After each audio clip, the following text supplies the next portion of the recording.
and it's now just popping on to your live feed of YouTube, Facebook, and Twitter.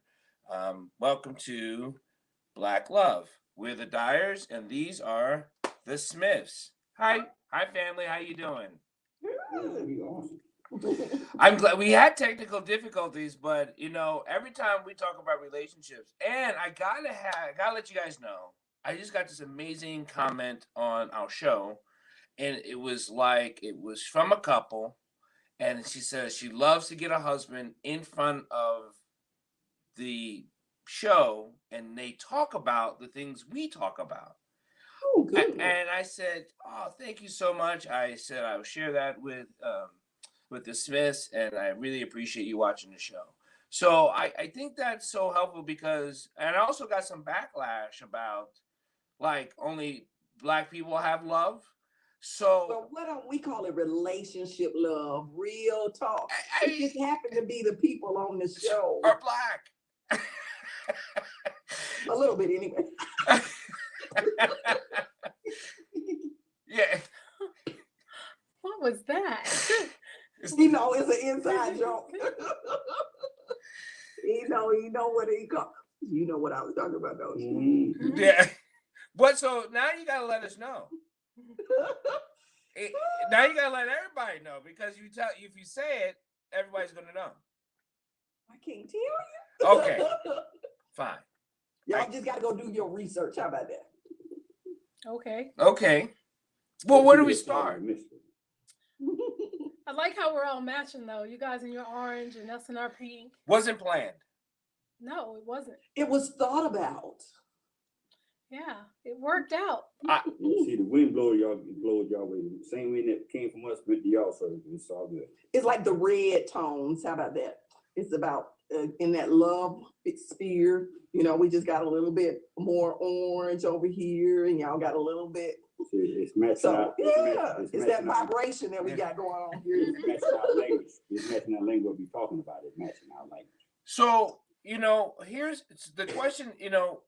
I hope you're okay because everyone. I was concerned, family. Everybody's good. We were praying for you. Everyone's good. Great. Because I was thinking about families sticking together when times are tumultuous, like it's challenging. Just certain things happen either with our with our kids. Oh man, that's a whole other show. Parents and children. Well, you know what? That's a good place to be right there, right there. I like that because we are actually doing a presentation. I don't know if you saw it for the Totally Confident Couple, and it's called Preventing the Grief Gap. Love it. I love Preventing it. the grief gap. So that's the conversation we're having there. And when you're talking about like those tumultuous situations and just dealing with outside people, and the dynamics of how grief and death just affects everybody in your family differently. Because I got another call today. Somebody else in my family has passed. So it's just like it's one of those things, and I know people think, oh well, you a grief and loss coach. Yes, I am, but sometimes every once in a while everybody needs somebody to pour back into them. And I'll say that it's this little saying that people post on Facebook. How you check and see who really riding with you is when you run out of gas. How many people willing to get out and push you to the gas station? So that's the key. Sometimes all of us need to be pushed to the gas station. Sometimes we even need somebody else to pay for the gas and drive us the rest of the way. Mm-hmm. So, I say that not because I am immune to people passing away. I just have a strategy in my life not to get me caught and stuck in that place. I'm able to move forward probably quicker than other people because at this point of life, I've had so much traumatic. So the call doesn't stress me out as much. It just reveals really where other people are in their life, So it's a revelation, like when you said about your kids, the tumultuous situation and how they can bring their drama to your house and end up creating the vision there. So that's why I said that's a good topic on how that tumultuous situations outside can really end up causing, you know, an earthquake or the thunderstorm that we both talk about just passing over. Yeah. You know, how did we react to that thunderstorm? You know, a lot of people, when they hear thunder and light, the first thing they do is say, oh, I gotta get off the phone with you. Let's turn off the TVs. Let's turn off the computers. You know, a lot of people run through the house because, you know, old school, you turn all that stuff off because, you know, the electricity gonna hit the house, everything gonna get hit. You know, and that's why I say it's a mindset. It is a mindset. If you run through your house in a panic of trying to turn everything off when something bad happens. And unfortunately, the life that we live, even when somebody passes, you can't turn your whole life off. So we have to be hooked up to, what's those little cords called, baby, that you always make sure I got all my stuff hooked up to? Can't think of the thing to say now. The surge protector? The surge protector? Huh? The surge protectors? Surge protectors, help us out. Woo, woo, woo. Yeah, and so We were just talking kind about of in your relationship, you have to have surge protectors, and that's kind of where I was going. We got to have those surge protectors in our relationship where we know we plugged into something no matter what goes on or what happens around us, or even if it comes to our house, the things that are valuable to us Will be are protected. protected. So when you were saying that, that's what it kind of made me think about. So I know I just went on kind of a little rampage, but I want couples that are watching this to think about, you know, what are their surge protectors in their relationships? Or do they, every time a thunderstorm come around, do you have to, you know, rebuy everything? Do you have to go to your electrical box and switch everything on and off? You know, or do you have to replace your computers, your phones, or do you just go in a panic mode and shut your whole life down while the storm is going on? No, let me say one thing. I'm off topic, but this is called freelancing. To add to my wife and what you were saying about the family, I got two topics, but I'm not gonna say the main thing. I was talking to a gentleman this morning. I mean, got a car ready for a mission. Get the mission done, and he says parents been married for 56 years. Wow. And his wife died after 56 years. And that part didn't bother me. So I just kept talking to him and kept talking to him. He kept talking to me. He said, my father is miserable. I mean, he can't stand nobody. He rejects everybody. He just a mean old man. Don't want to be bothered with nobody. Then when he start talking like that, then my blood pressure start boiling. I said, okay, good. He got me talking now. He got my attention now. My point is, man, you got to remember these couples been together for 56 years. That's the only people they know. Yeah. And their relationship was bonded. I mean, strong. One was good friend, good understanding each other, love each other to the max. And that's their livelihood. And one leave, then the other just go in self-destruct mode. What I mean by self-destruct mode, that's the only thing they know. They put all their investment into that person. But what got me kind of disturbed with him and start me talking to him, and after I got through talking to him, he said, well, I see your point. He said, nobody wants to be around him. I said, can I say something? He said, yes. I said, first of all, your father been married for 56 years to one woman. And second of all, and you say he's in his panic mode, but don't want to be bothered about it. You ain't never been in his shoes. And you don't know what he's going through. And he said, but that's my mom. I said, it's a different. You got a different relationship with your mom. He got with his wife. And say, you don't know what's involved in the relationship, why he taking so. And now you can tell if he was just married to her for material stuff and she was nice looking stuff, or she gone, I'm going to get somebody else. Now, your daddy is really heartbroken, mentally, physically, and spiritually. Now, for you to be able to understand what your daddy said, don't look at him because she all grouchy. Don't have that in your mind. Don't go be saying hateful stuff toward him and say he don't want to bother about it. What you need to do is check on his emotions. Just don't try to challenge him on nothing. Just you go home to him and you ain't even got to say nothing. Just sit there with him. Yep. Just sit there with him. Just sit there and look at him. You ain't must got to say a word. Just excuse me, somebody rang the doorbell. I'm gonna go pull somebody's nose. You know, we gotta put a sign outside our door to say streaming time. it's a grieving issue, and I don't know why people have a hard time not allowing people or having the understanding, even if you don't understand it, but the space to grieve. Like everyone has, there's a space to it. It disturbs me because Memorial Day just passed. Before, most people don't know there's a background. We had an issue with background, and anyway, I had a memorial of the Stones and of Arlington, and Monday I was sad on Monday, because the way people view Memorial Day, they look at it as a celebration, not as a memorial to remember those who have passed, who have died, who have fallen, whatever. They're not alive, and we're not. And most people are looking at barbecues and celebration. I'm saddened by that fact. I think a lot of people get confused with Memorial Day and Veterans Day, and then as a world, we make all holidays are commercialized now, that we really lose the point that's behind a lot of them. And that's why I say we've commercialized so much that we don't give people the space to understand what Memorial Day really means. Because it's a place where we have a remembrance of the people who have passed that served, not just everybody that served. That's what Veterans Day is about.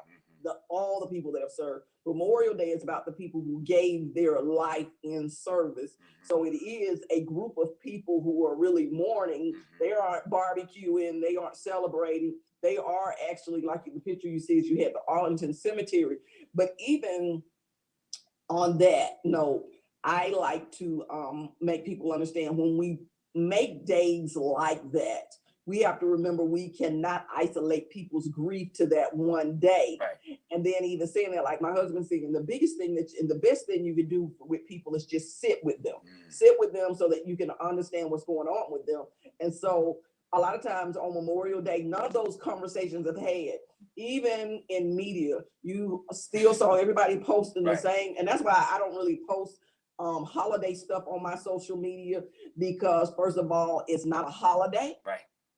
Why are we celebrating death? Why are we getting people trapped at a headstone, at a memorial to begin with? And why are we symbolizing that when we're supposed to be teaching people how to heal and move forward? Right. So I think any of these days, like the 911, because I know that's coming up, and people are going to be doing the same concept again as Memorial Day. And the thing is, it's supposed to be some place where we're trying to help people heal and not help people get caught at a place, at a day, but understand how we can really grieve and process. So we aren't getting people saying, woe is me, you know, I lost my husband to the military, or I lost my spouse to this particular situation, or I lost my son to this situation. What have we built beyond that as each individual? So it'd be great if that day was spent having interviews and conversations. Had lost somebody because of this, and actually talked about the life after the loss. Not talk about the pain of it, but actually talked about how they stepped beyond that and how it benefited them. Because a lot of people always are in that woe is me place. What you got? And that's a touchy subject, and I frown on this because I get saddened every time, especially Veterans Day or Memorial Day comes up, because to me, when I think of a Veterans Day or Memorial Day, to me, this is me. They're all one. When I mean say they're all one, we need as my wife was saying, we need to have a constellation. I'm not saying the word right. Constellation with the one that's living, that done been in the service, done been through World War I or whatever war they was in. We need to concentrate on them because they are living and they dying each and every day. I get so sad when I go out downtown, or I'm going down the service car and I see a whole bunch, about 80 or 90 tents sitting inside the cotton picking road, and doggone about 85% of them folks sitting in the tent is veterans. Yeah. And we go out there into the memorial service and worship that, but that's, to me, that's not the focus point where we need to be at. Yeah, they serve this country, but you still got folks alive today still serving this country. You know, went on and did what you had to do. You know, come back to America, and they got you sleeping outside. To me, a veteran never should be without a home. A veteran should never be without a job. So Or a meal. a meal. That's a poor excuse for being call us American citizen, that we got these folks sitting outside the road. So that's where we need to be focus point. Go to them, talk to them, help them out, and that's my feeling about it. I feel sorry about that. So Focusing on the living. And on the living, yeah. And that's why our ministry really is about keeping things alive. Right. I mean, we got so many. I mean, I know I said I'm a grief and loss coach, but it's about the living person. Right.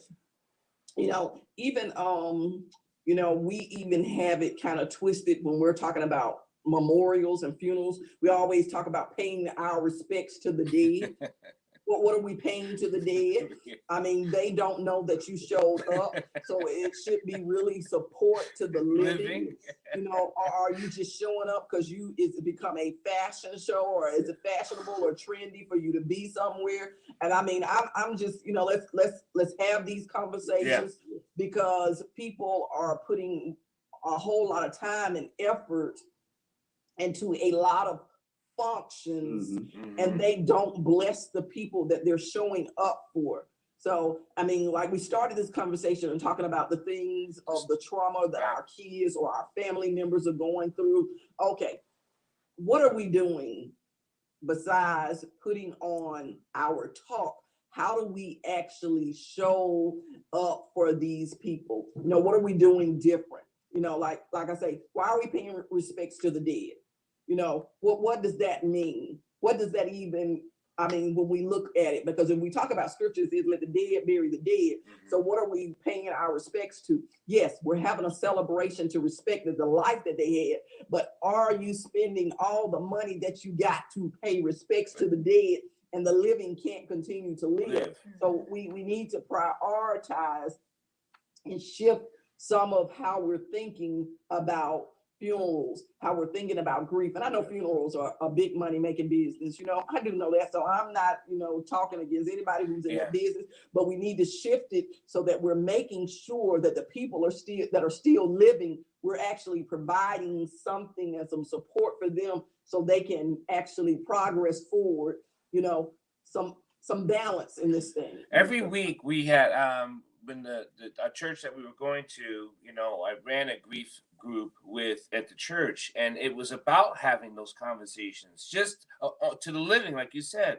And I always say I teach the living science. I don't teach the dead science. I teach the living science, learning how to live, because there's still nuances that we have to learn how to do, so we're better at doing it, not better at just being better, but better at living better. You know what I mean? So, and it seems redundant, but it's not, because for me to be better at living, I have to be better. Yeah. And my grandma always is the same, and my grandma used to say all the time. She said, "Bring me flowers while I'm living. Don't bring me no flowers while I'm dead, because I can't see them. Bring them while I'm living." My point is, you know, show love to the people that is living now. You know, you get people I mean, I can go long on and on, but, you know, everybody, I got another word to say, but I can't say it on this. But you see all the folks that come out of the closet. Everybody comes out of the closet, and about 95 of them just knows the people. And that's why I say it just becomes a show and a performance. And we've gotten so used to that show and performance. And if people don't show up for the show and the performance, we actually think they're dysfunctional. So, is it something to do with the movies? Like, with entertainment, it seems like, to me, entertainment has hurt culture and communication. To, like, I watch some things I don't watch really much TV. I'm a sports fan, and we watch crime shows, but regular TV, I just don't get, because some of the conversations don't make any sense to me. But when it goes back to like movies, they kind of make fun of death and these shows, and I know there's comical things that can happen, but that has a lot to do with grief and the process of your sorrow, why things get miscooked or undercooked or overcooked, and there's these it bothers me to watch some of these shows when they have a comedic view at it. Well, I think as a culture, we have taught people to suppress so Right. many things. And when I say a culture, I mean the United States. Right. I don't mean us as, we said this was Black love, but I mean as the United States. When we talk about, loving somebody, we go to deep love, but then when they pass away, we don't know how to still have love for that person and Right. still have love for other people, because we have not been taught that, okay, you can love the dead, but you have to also love the living. It's almost like we feel like in homage to them, we need to pack away our lives so that they believe we really love them. We got to suppress a part of ourselves. So it is, this movement where, and I think COVID really brought it about, where we need to normalize grief, because a lot of people did not get to grieve the normal big funerals or the see everybody. So it is something that a discussion has to be had. How are you inwardly dealing with this when you cannot have the actual show? How do you have closure without the show? How do you, so when you don't get the tombstone, when you don't get to stand out, when you don't have the church ceremony, when the whole package is not provided, how do you deal with self? And the thing is, nobody ever dealt with that. Basically, everybody says once the casket is closed, the person is put in the ground, this is where you're supposed to cut it off, and that is the end of it. But that has absolutely nothing to do with grief. No. And so those are components that we really need to speak about. And I mean, I have a whole workshop that I go through, workbook that I developed for that. So, I mean, I take people through some deep stuff they probably don't even want to talk about. But I mean, because most of the people don't realize grief actually reveals stuff in you that you didn't even know was deep. Because a lot of times the person who was alive was allowing you and babysitting some of those things. And when they passed away, now you have to really deal with some of your own issues upon that. And that's what I've realized, as I, go to different funerals, show up at hospice for people, it is really themselves they have to deal with, not the passing of a loved one. A lot of times people have made peace with the passing, they just have not made peace with who are they going to become now without that person. I want to say one thing. Yeah, and grief can be so hard. You have to understand this in real life living now. They call life rules. Our wife or husband, mom or dad or sister, brother prepares for the ongoing. We getting prepared for it. We already what holds us back. We don't want to talk about it. No, you're not going nowhere. No, ain't nothing gonna happen. But in the sense that they're preparing for their passing, this is what you need to do. This is what you got to do it this way. You got to do it this way. You got to do it this way. Because I'm not gonna be, because I'm a living example. Because after 32 years I was married, my wife knows she was leaving, but she was teaching me, but I didn't want to hear that. And then when she left, I freaked out because everything she said came true. I was lost. I didn't know nothing. I didn't know which way to go. And that made life miserable for me because I didn't open my mind, didn't open my ears. I didn't sit down and listen to what she was talking about because it's a touchy subject. So this is what we need to do, man. Your loved one sitting down talking to you, we have to really observe. We have to really get a legal pad and sit and write stuff down. And because I didn't know how to pay bills, I didn't know how she was paying bills. I didn't know what checking account to use. I didn't know what credit card to use for certain bill. I just was. But now ask the question, do you know how to do it now? He's better at it. I'm working. It's a work in progress. But my point is, we got to be prepared for this. Work in progress, Work in progress. That's right, y'all. Well, because I know exactly how he feels, because my first wife passed away. And there was a lot. I'm talking about he took y'all through that like he had learned.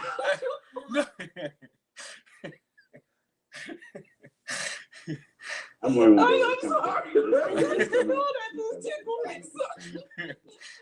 That's how I do that. I thought you would get ready to reveal that you had learned how to do it. I was gonna be amazed and shocked on there with everybody else.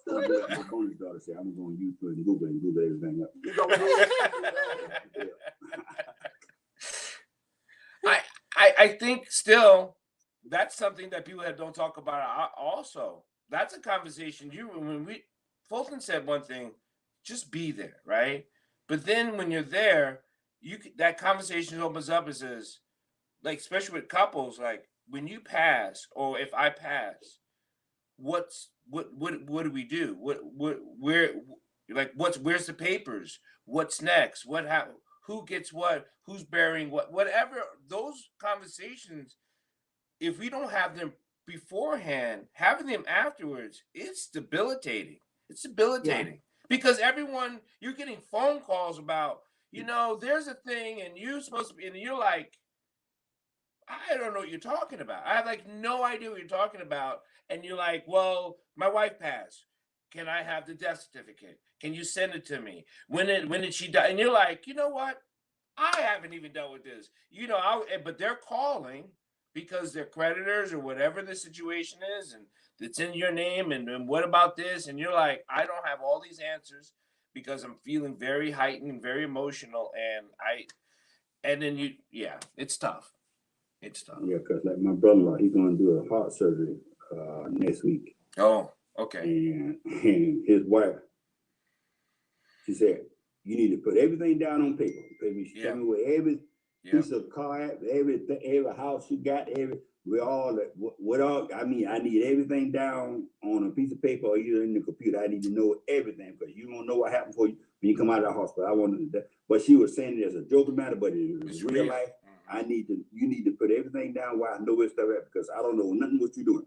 And he said it was a joking matter, but that's like you said, it opens up your eyes. Yeah, it's open up your eyes. So we have to face that. And you don't want to face it, but that's something we must do. And I'm gonna say this, not just as couples, we need to prepare our kids, we need to prepare our other family. I've been having this conversation with my kids since they were 13 years old. And I know y'all say that's morbid. No. But the actuality, a lot of times we don't sit and have this conversation. And when it happens, they have no preparation, not just in their minds. They have no idea what you've been doing. So what is it that you prepared? And I mean, I've told them already, I said, don't rush home. I said, because I'm going to be in the same place when you get there. I said, so just realize wherever you at, don't drop your life to get back. Because I mean, I'm already going to be cremated, so ain't nothing going to change that. I mean, the ashes will be wherever they are when you get home. That's the only thing you're going to have at that point. So all you got to do is follow the rest of the plans, So show up for the party that I got planned, and that's all we got to do. And so that's why I said it's very simple, but we have to have a discussion with people about the plans. And sometimes you leave that person with no direction, but you leave them with money. I'm not talking about people always don't leave money. Some people actually leave the person with some money, but they spend all the money in regret. Yeah. And they end up spending it every last dime on the funeral because you gave them no direction. And the money was supposed to help the living, not supposed to spend it all on burying that person. And I mean, we've all seen lavish funerals. Don't get me wrong. If that's what they asked for, and that was their final wishes, great and wonderful. But make sure you left the finances to take care of that. But if people are going through the trouble of getting insurance to leave you money so your life can be a little bit easier, don't put it all in the ground. Right. So that's what I'm saying. Make sure there's a plan and the discussion so that your kids don't, it's like, oh, mama left us all this money. She wants us to spend it on, making sure she has a great burial or, no, I had a great life. That's why I left it for you. So you could have a great life too. So understanding those dynamics, we should have a discussion, and my husband hates it when I talk about, if I don't wake up tomorrow morning, what are you going to do? He cringes every time I say that, but I say it out of, a real place. Cause I say, okay, if I don't wake up in the morning, what you going to eat? He'd be like, I don't know. I haven't figured that out. So I'm like, okay, if I don't wake up in the morning, how are you going to pay the bills? Cause you don't, it's like, just the simple things. And I always tell them, well, I got them written down in this place and they're in this place. All you got to do is pick up the phone. There's an app for this and an app for that, So it's just the thing. And you do have to have those conversations over and over again. you have to make sometimes in your relationship somebody uncomfortable To be so comfortable. you can get to the things that really need to be discussed. And we talked about that We're before. closer to the end than we're closer to the beginning and the reality of our age. And we all need to embrace that. You know, we don't talk about it because we feel like we're gonna live whatever forever is. But forever is in our spiritual place. So and that's the key really in our relationships is to kind of really build that spiritual connection. And I'm gonna tell you, a ongoing joke is, you know, I know y'all know my husband posts real talk every day on his Facebook page. In his phone, I know he has probably 2 years worth of research in there. I could pretend to be him for the next 2 years if I had to be. And that's the thing. He said, well, if I stop posting on Facebook and I stop sending out text messages, people would know I wasn't here. I said, well, I can post for Yeah, you can post for it.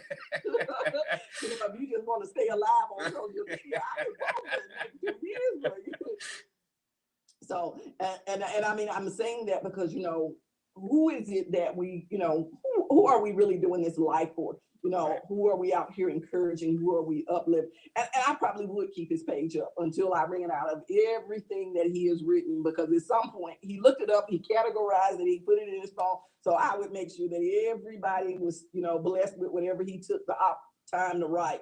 But at that same time, you know, people need to understand when somebody takes a break or take a pause, understand that they still love them. Everybody needs the space, even in our relationships. You know, I mean, we don't get to this whole, I know a lot of people believe you need a whole vacation from your whole, you know, each his own. We don't do all of that because we just too old for that. We just got so past that because first of all, we realize life is too short. Yep. If I'm gonna die, I'm gonna die with you. I'm not gonna die off with no strangers. That's just where life is, just too short. Anything can happen. So that's my rule of life. If I'm gonna die, I'm gonna die with you. That's just simple as it can be. But at the same time, everybody takes that breaks for different reasons because where they are, they have different circles in their lives, you know, different important, because, you know, I know a lot of people do girlfriend trips, they do friends trips, but, you know, that's each his own, but you just make sure those trips do not take away from the time that you need from in your own relationship. So if you're spending more time, you know, nurturing those relationships than the real relationship that you're supposed to be one with, you know, just making sure everybody's balancing that out. You know, I surely believe in prioritizing. I really don't like the word balance, prioritizing those things. I like balance over prioritizing because I don't like the number thing. Well, and the only reason I say not balance, because there is really no such thing as balance. Because ultimately some things do weigh more than other things, you know, and something carries more weight than something else. So that's why I say prioritize. And when you prioritize, we think about the basic 3 priorities in scripture. And it is God is the heaviest thing in our lives, is supposed to be the biggest thing. Then ourselves are supposed to be secondary. And then when we think about that, next is our marriage is supposed to be on that level when we talk about others first, our marriage ministry. And so that's what I mean, prioritize. Gotcha. Okay. Prioritize according to the hierarchy of the biblical scripture that God has given us. And if we put everything in there, so if before we get ready to do something, will God be pleased with this? Is this something that I will be pleased with in the end? Is this something that will please my spouse? So if we can go through those 3 priority checks and say yes, yes, and yes, that means let's run with it. What if it's yes, yes, and no?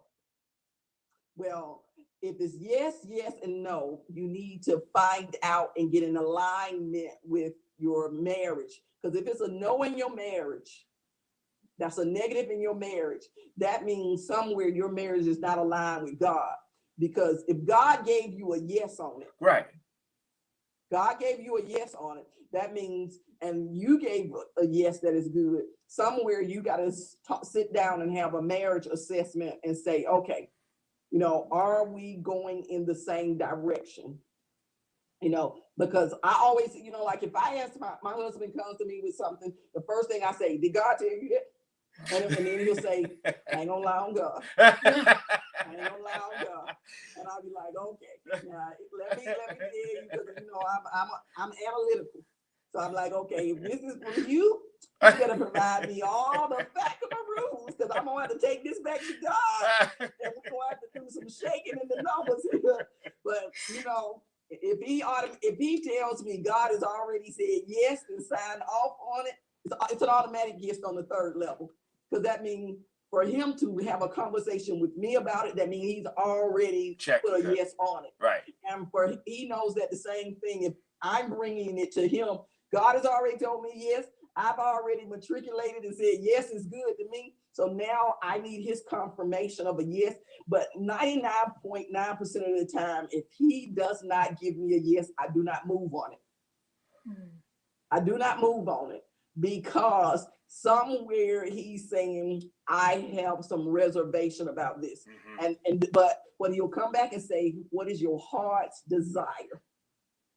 Like, what do you really want to do? I want us to be in agreement on it. That's what's my heart's desire. Then I want to add to it, and for all this to work, because Almighty Father already put the blessing on the table for us. But we have to go and put it to work. We have to go and put it to work. We have to digest it. Both of us have to go digest it. So how this works, we have to don't let society, this rules of life, runs us ragged. What I mean by that, your wife going 100 miles an hour and you going 100 miles an hour, and you don't have time to give her a hug in the morning time or a kiss or nothing like this, a cup of coffee, nothing like this. And then them little precious suckers that y'all don't have time for each other done got gone, and then y'all didn't have a chance to sit down and plan nothing out in dialogue and figure out where her thinking cap at and figure out where your thinking cap at until y'all want a decision. Yeah, then you know, when the power light is flowing through, and then some kind of some gas got pulled in the power light, and then now y'all done stop.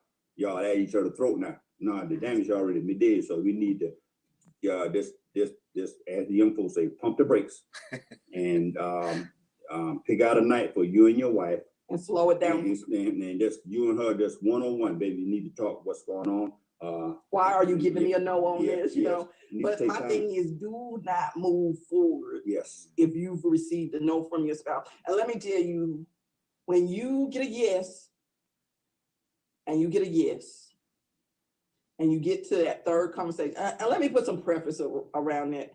God's yes is the most powerful yes.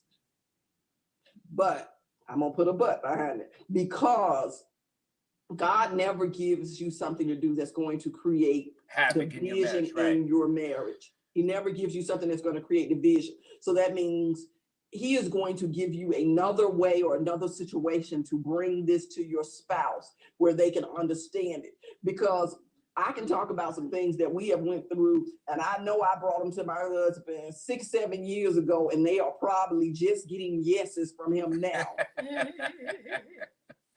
And he know exactly what I'm talking about. Because he clowned. But the thing He's is, sitting there clowning. I could have moved forward with them, but the thing is, it is just like, okay, so for instance, I'm gonna use my 2-year-old granddaughter as the example. You know, that's like potty training a child. Your timing for it is right now. You saying yes. Okay, so you go put them on real live underwear. But what you end up with is a car full of poop. So that's in your relationship. If you decide that you want to move past the diapers and the pull-ups, and now you want big girl drawers on, then be okay with the poop. For the big girls, you're gonna end up with a car full of poop. And then you have to be okay with it. Yeah, and that's what I said. But then don't be mad. Right. Don't be mad. Right. Because you forced an issue that the person had to mature and grow to. Mm-hmm. Because sometimes we confuse God, yes, with do it right now. Yeah. Mm-hmm. Yes might mean hold on and wait till I provide all the provision, or till I work on your mate. Yes, it's a great idea. Yes, it's something great to do. Yes, I'm going to give it to you. But not right now. And that's the whole thing. We have to make sure that we're moving according to God's time. So I don't want to confuse nobody in saying God is not the ultimate yes. God is the ultimate yes, but it has to be through his order and his timing. And God never gets you to do something that is going to create division in your marriage. Now, he might make y'all feel uncomfortable because that uncomfortable is for growth for both of you all. And I mean, I'm not going to sit here and tell y'all we haven't been through a whole bunch of uncomfortable stuff. But at the same time, and it is funny, we were just having this conversation yesterday. If we had not went through that uncomfortable stuff, we would not be able to do the things that we do now together. We have a whole different level of respect and understanding for each other because of those things. Now, it's got to be tough for a person or a spouse to know that you've talked with God. This is something that you've cleared with God, and then for you to go against the two. It's got to be almost like, it's not, you don't have to be passive aggressive in it or anything like that, but like, well, I know God said yes, I know you want it, and I'm not feeling it. But that's what we talked about before. It's your relationship with God, because you have to take it with God, and God has to give you your answer for yourself, right? God gives you an answer for yourself. But the thing is, do you spend the time with your mate of discussing it so that God can work it through them? I'm telling you, I made charts. I might as well have wrote theses about what I wanted to happen. He know. I had plans out the galore of how I knew it was going to work, how it absolutely was never going to fail, how this was the blessed plan since sliced bread. And he just said, So basically, I don't want no sliced bread right now. If you can bake it, you can prove to me that this is $1 million, but I don't want no bread. I just want meat. And so think about it. We have 40 years in the wilderness for a trip that could have been 40 days. That's biblical. Yeah. So sometimes when God tells us something, it may take longer than the 40 days. It may take longer than the 40 hours. It may take longer than the 40 nights that we wanted to take. Because we both got to get in alignment to move in this same direction. The key word, both. That's what I'm saying, we both. Because the thing is, both. I could have put all of this in motion.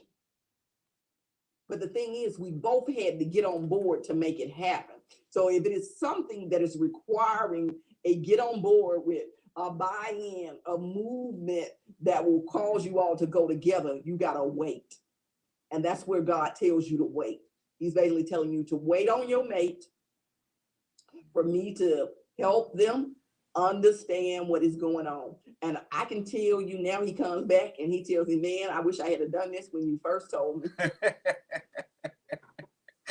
And it's not even about me being right. It's just about, okay, I knew this was from God.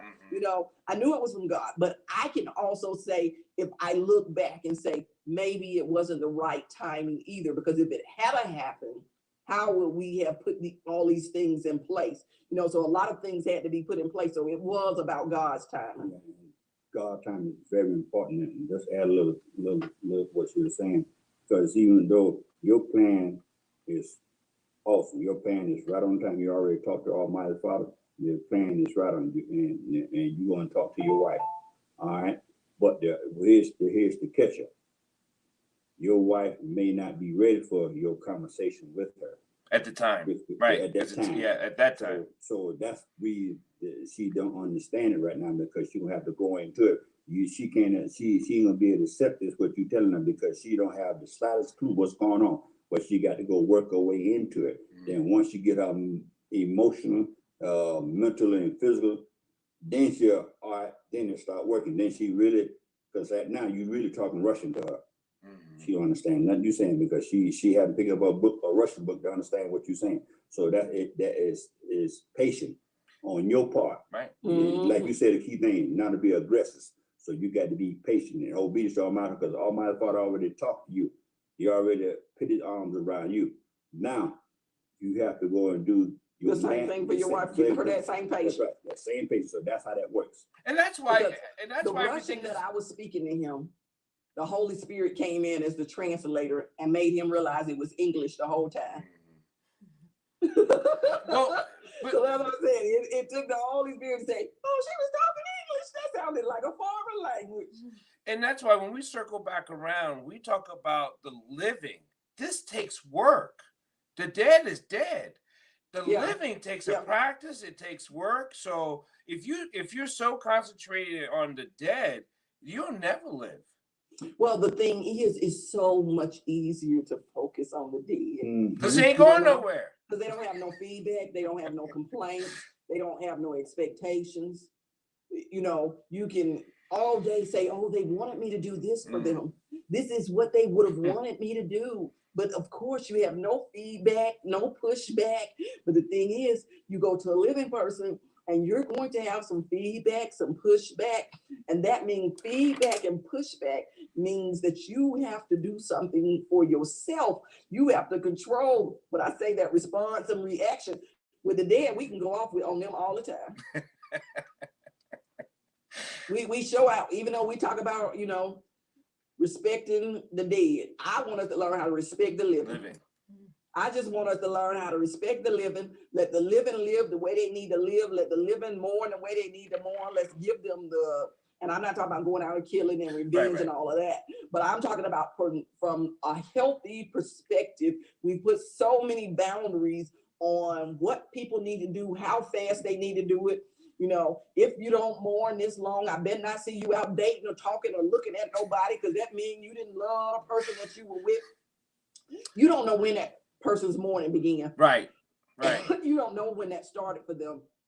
So that is very key, because mourning for a lot of people started way before the day that person passed away. When a person was sick, they were prepared for it. If somebody was on drugs or whatever it was, they had already mentally prepared themselves and have already went through the grief process. So when the actual act happened, it was not as traumatic. It was for everybody else who act like they were in denial and were not preparing themselves for it. So that is key. We have so much denial and blindness in the world that we are not strategically putting grief tools in place from day one, where we don't fall into these traps of being broken down on the side of the road when a whole lot more work has to be done, you know. So that's just like, you know, as a vehicle, if we do the daily maintenance, it's so much easier on a vehicle than when you say, well, man, I hadn't changed the oil in this car in the last 5 years. You want to know what's going to happen? Your engine going to blow up, and that means it's going to be way more expensive. And that's what we do to grief. We say we're going to let all these things build up, and we're not going to deal with them right now because I'm too busy doing this and I'm too busy doing that, and I don't have time to deal with this person. I don't have time to have that conversation. I don't have time to cry. I don't have time to be still. I don't have time to discuss my emotions with other people. You know, all of these long lists of things that we don't have time for, or we just don't want to deal with in ourselves. So we pack them up. We pack them up and we pack them up till we on overload, and then we bust a gasket, we blow an engine, and then we wonder what happened to that person when they start acting crazy. And then wonder why they're acting like that person. They ain't never been mad to that person. The person died, they acting different. And why they really didn't love that person. And see, that's our opinion. And what my wife said something was key, because they were prepared for this day to come. They done had dialogue about this, and got that map on and what to do. So this is expected what happened. And so when the Almighty Father comes and snatch one and take them to heaven, they're not shocked. Everything is still flowing the same way. So you can't tell anybody, well, you didn't love her, you didn't love him. Well, look how you acting. No, they're prepared. And I mean, everybody has a different journey. Everybody don't get the caregiver opportunity to grieve early. Some people, you know, death happens because we got evil people in the world who kill people. We got people in the world who die because, you know, they could not deal with the circumstances of the world. So, I mean, we got homicide, we got murder, we got suicide. Of course, we have disease. You know, it's various ways that people live. But the biggest thing is no one way is more important than the other. We need to quit, you know, putting weight on that. Everybody don't need to compare. Nobody needs to bring out little tickets to figure out who is grieving more than the other person. And I'm telling you, I go through all of that through my sessions. You know, mine was more important because they were my mama, because they were my wife, they were my sister, they were my brother, you know, blah, blah, blah, you know, in these sessions. No, everybody is important to everybody, and everybody needs to do it in their way. Right. And so that is important, like you say, if we cycle back to how we began this conversation about the trauma of, our kids or family, just bringing those components into our lives. I always like to circle back to the beginning of the conversation, just in case people just jumped in and like, what does this have to do with relationships? It's all about the preventing the grief gap, grief of, relationships that need to end, some living people relationships we need to cut off, because they need to be dead in our lives. Some people who cause drama. We need to kill the weeds and get up some of those, and then we need to just mourn them. And because we've had them, mourn some family members or some relatives that we just had to kill some weeds that were choking us out. Not that they're bad people, they're just bad for our relationship. And I'm gonna say that, not that they're bad people, they're just bad for our relationship. So just in case some lovely people are watching that y'all feel like y'all were weeds, don't take it personally. And the other thing, they could be just bad people for you, even for the relationship. That's what I'm saying, for our relationship. Yeah. Because you could not support what we were doing or going through. And that's the thing. You have to have people around. And when I say that support, I don't mean fakery support. I mean, tell the truth about what's going on, but also do it in a way of love. And that is what we always like to speak the truth, but we get confused about how we speak the truth.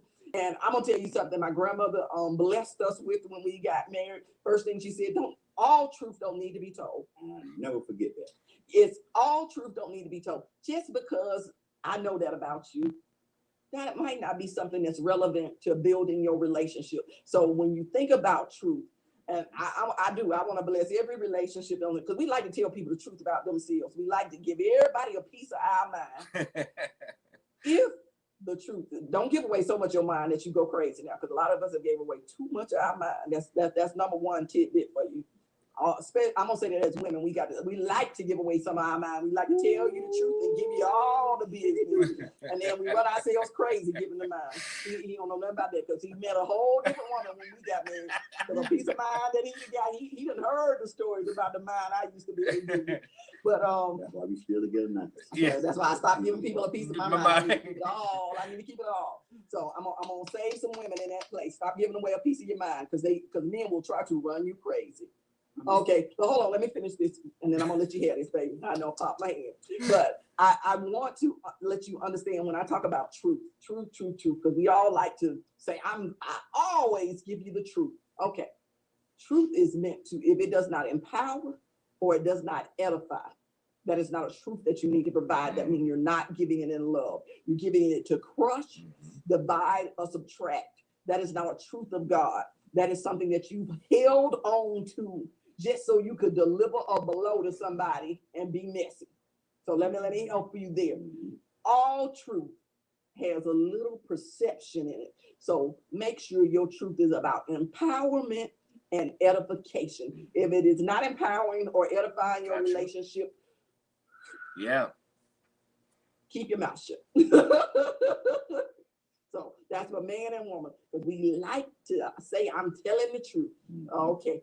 The truth according to who? Is it a truth according to the gospel of God? Is it a truth to a lot of little nitty and petty things that we gathered up through our life that we like to throw at people, to make ourselves feel better? But okay, baby, since I got my hand slapped, let me tell you what you're going to say. The first mark came out, really come out family. Oh, okay. We need to get a show on this. Because me and my wife were talking about this. We were throwing some stuff around. It's in relation with family members. We need to discuss this big difference between family being a family member and having a relationship. So we need some kind of way to put that in there in the future. We need to talk about that. We need to, if we left it, we can talk about a couple of hours. I know we ain't got that long, but we need to get that stuff, because that's very important, because it got so much family without relationships. That's right. And that's just like relationship with God. People say, "Oh, I got a relationship because I know your name, or I know your phone number. That's not a relationship. Where you live, or I was there when you were born." Okay. So we need to work. But what you know about me now? We need to work on that, because that's an awesome topic. We need to work on that, because we have a lot of misunderstanding folks. Family members running around in this world and think they have a relationship. You don't. I agree with that. I agree that they like again, but then we have to also have a very strong premise or disclaimer. Your perception isn't the answer or the truth. Just because you have a perception that I'm family to you, but you may not be family to me. And that's because of what I feel our relationship is. Right. It's not so much what you say the relationship is, it's what and then like when we talk about relationship, it is our relationship is what we have together, not what we have individually. Because you may think you have a good relationship, and I think I have a different relationship, but they're not the same relationship. And that means that was not one that exists, because Right. if they don't meet on the same page, Right. we're not going into the same direction. Right. That means we not on a ship. Right. Right. We on different ships, not the relationship. Right. Yeah, that's what we need to really get serious on that, because that's a So, really mean. if you got some people who watch this in the live and the replay, I would really love to hear their feedback on family and relationships, and definitely how they let those relationships, create, like we talked about the thunderstorm and the Surge lightning protector. that we talked about when we first began. Yeah. What are your surge protectors to prevent those things from coming in and shutting your life down? A lot of times, like you brought up kids, we'll allow our kids' emergencies to shut our whole life down, and they drama to shut our whole life down. My husband, no, I ain't nothing stealing my peace. You better be. I catch you there. But it don't happen. I'll be like, what? Let me see if that fits in the piece. If it don't fit in the piece, we can't have none of that. So, it's very simple. Yeah, if you get here and you start disturbing the peace, I'll be like, whoa, it's over for you. So it's real, very, very, very, very simple. And I know people listening to it and be like, oh, she is so difficult. I'm telling you, I will allow you to run the gamut before my piece runs out. I have a long stretch of piece, but my thing is, please just don't run it to the end. The last Just don't nerve. run it to the end. And I got a long subject about that, but that's Because he always tell me I got too much piece, I got too much. He'd be like, whoa, did you get him a lot of rope? Yeah, but I give you a lot of rope. Make sure you can hang yourself good. Every Thursday, 7:30, Black Love Conversation with the Dyers and the Smiths. We'll see everyone again. If you go to iHeartRadio, you go to Bridges Live, and it's show number 88. I want to mention that when you go onto iHeartRadio. This is what's funny about podcasts, is that I've done about over 400 shows with iHeartRadio, and so it's on its third 88.